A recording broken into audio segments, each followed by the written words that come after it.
Narayanganj city corporation নির্বাচনে city mayor পদপ্রার্থী doctor Selina হায়াত আইভি নৌকা প্রতীক নিয়ে নির্বাচনী প্রচারণা শুরু করেছেন নাসিক ৮ নং ওয়ার্ডে।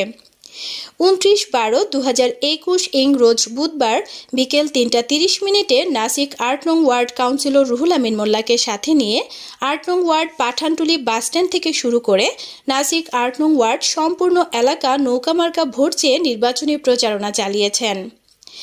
এ সময় উপস্থিত ছিলেন ৮ নং ওয়ার্ড কাউন্সিলর রুহুল আমিন মোল্লা, ৮ নং ওয়ার্ড মুক্তিযোদ্ধা, আওয়ামী লীগ নেতৃবৃন্দ ও ৮ নং ওয়ার্ডবাসী। নারায়ণগঞ্জ সিটি কর্পোরেশন মেয়র পদপ্রার্থী ডক্টর সেলিনা হায়াত আইভির আগমনে ৮ নং ওয়ার্ডে ছিল আনন্দমুখরিত পরিবেশ।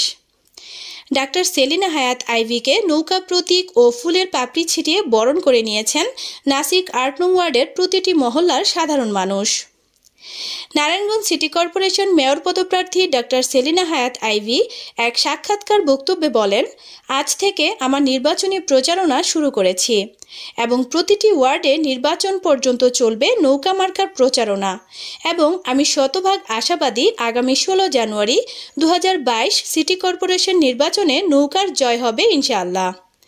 নারায়ণগঞ্জ সিটি কর্পোরেশন মেয়র পদপ্রার্থী ডক্টর সেলিনা হায়াত আইভির নির্বাচনী প্রচারণায় নিরাপত্তা ব্যবস্থায় সিদ্ধিরগঞ্জ থানার ওসি মশিউর রহমান সহ পুলিশ টিম উপস্থিত ছিলেন।